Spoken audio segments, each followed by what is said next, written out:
The nations will walk by its light, and the kings of the earth will bring their splendor into it. On no day will its gates ever be shut, for there will be no night there. The glory and honor of the nations will be brought into it.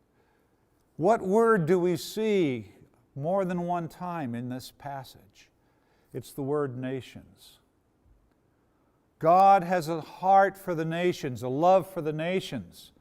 And that's why He raised up Abraham to be a blessing to the nations, and He raised up the church to disciple the nations, because at the end of history, the kings of the earth, the nations of the earth are going to be ingathered into the city of God. And the kings of the nations will bring something with them to the city. What are they going to bring?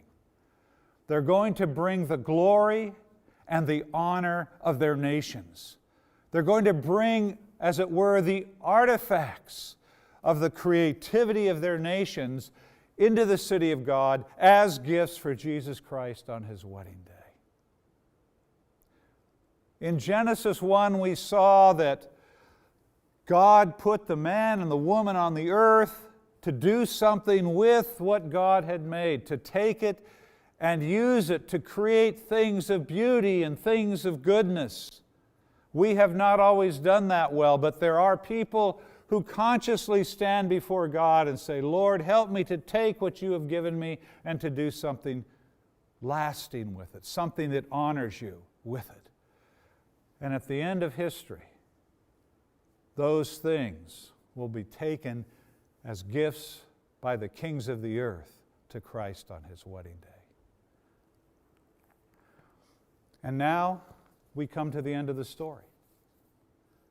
It begins in Genesis and ends in Revelation. It begins in a garden and ends in a city. It's a story that has the ability to transform individual lives, to lift communities out of poverty, and to build nations that are free, just, and compassionate. But we have a problem. The church in our generation and our parents' generation have not been telling the whole story.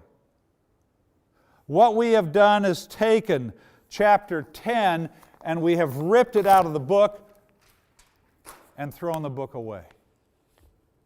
And we've said chapter 10 is the whole story. Chapter 10 is not the whole story. The Bible does not begin with John 3:16. Where does it begin? It begins in Genesis 1:1.